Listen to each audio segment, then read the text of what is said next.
Hello everyone. Today, I will show how to create a business website in Laravel with navigation bars in the header and footer section. First step is to open the SAM.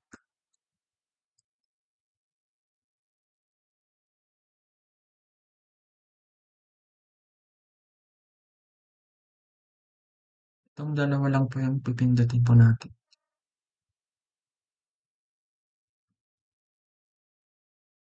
Pag gumana na po, sunod naman po, punta po tayo sa command prompt at gagawa po tayo ng panibagong project. Type lang po natin composer. Okay.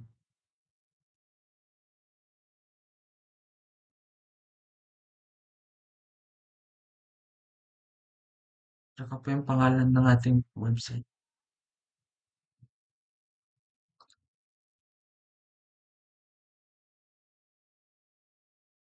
Then enter.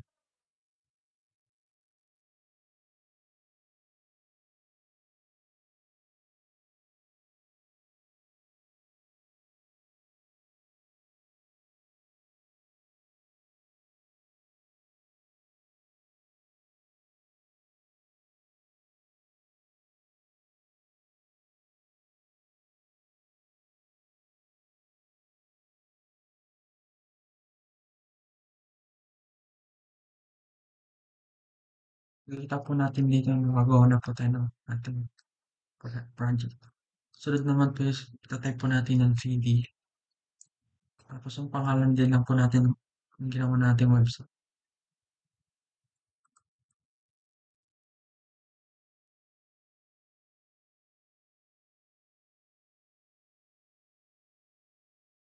Then PHP Artisan Serve.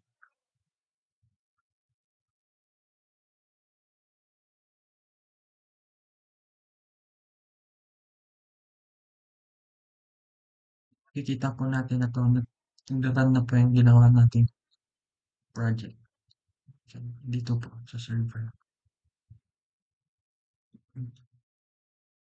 Sunod naman po is lalagay po natin yung ginawa nating project o folder sa VS Code, sa Visual Studio. Tingnan po natin sa file manager.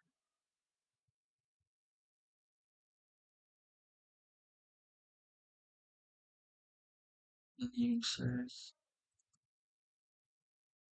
Ito po yung ginawa nating project. Punta naman po tayo sa VS Code.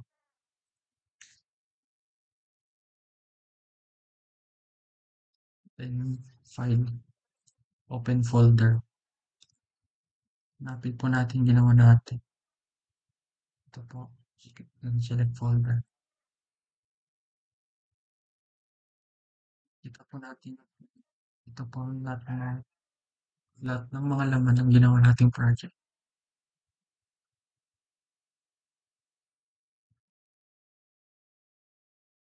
Sunod naman po, gagawat po tayo ng blade file o blade template.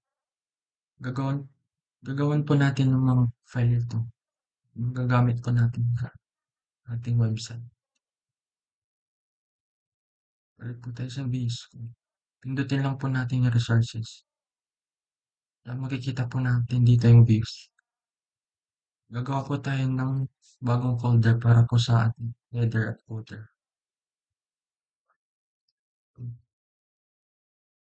Dito po natin gagawin. Yung file lang po pindutin natin.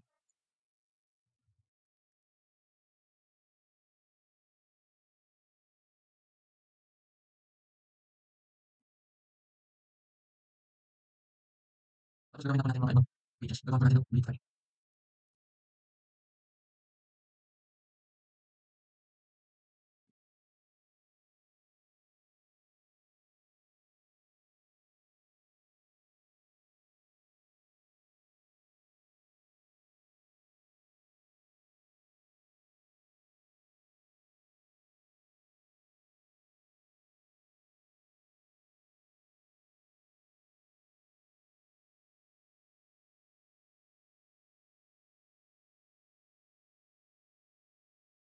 Ang gagamitin po natin sa ating business website. Ito na po siya.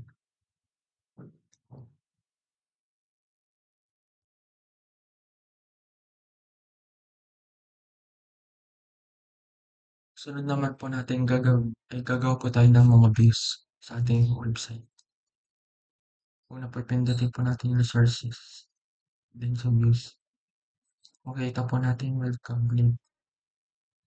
Papakita po agad dyan. Gagawa po tayo ng folder. Para po ilalagay po natin dun yung header at footer.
Pagkatapos po nating malagyan ng mga function ang ating router at controller, ngayon naman po susunod po natin lagyan ng ating link.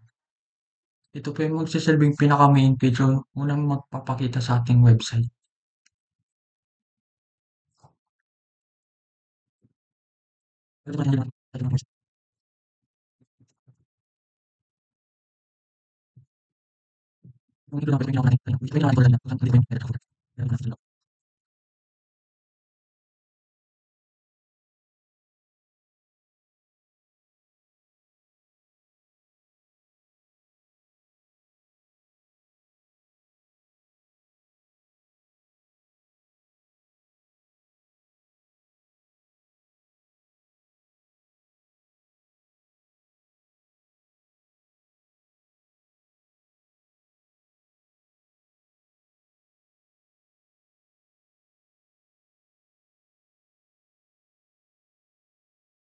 Pagkatapos po natin malagyan ng mga function ang ating router at controller, yan naman po yung susunod po natin lagyan ng ating layout.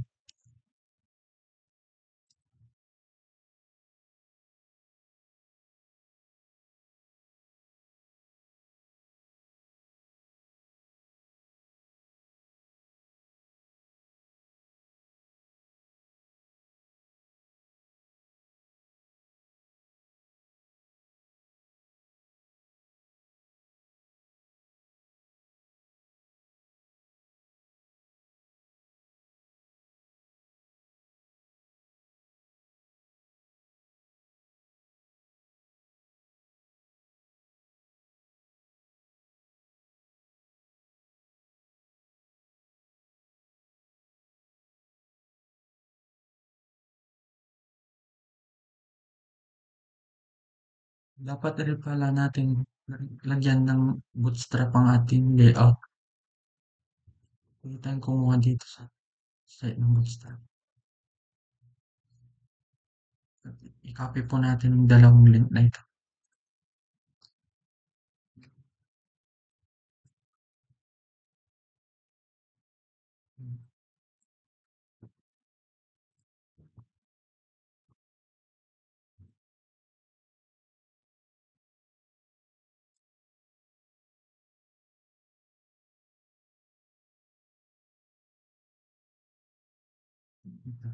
Pagkatapos po natin may link ito, pwede na po tayong gumawa ng ating ilalagay sa ating mga page.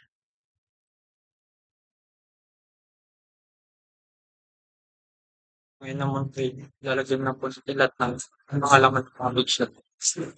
Simula po tayo sa home.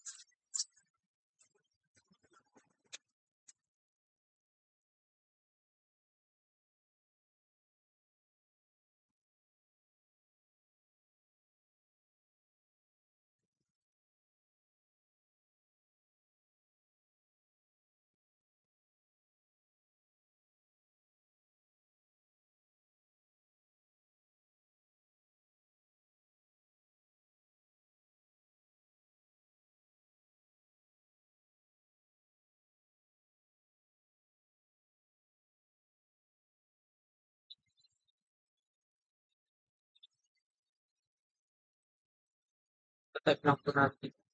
Gagawa lang po sa ito. Data type lang po natin page ko. Artisanal pages.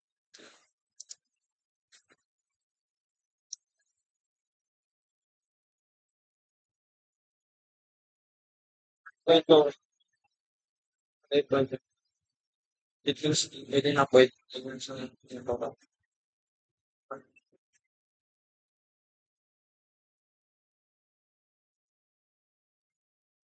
Ito po, sure.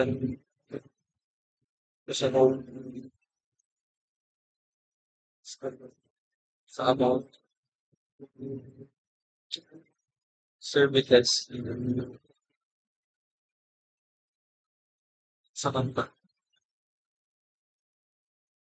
Nakita rin po natin dito sa baba, navigation sa footer.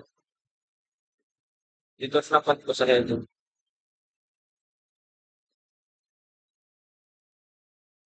Ito naman po yung layout. Or pinaka-play. Main page.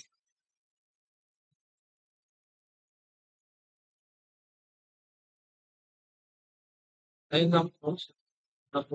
Basta na-focus din po. Hindi ko kapag ito kawan sa mga sense. Gamit lang investigation gamit header.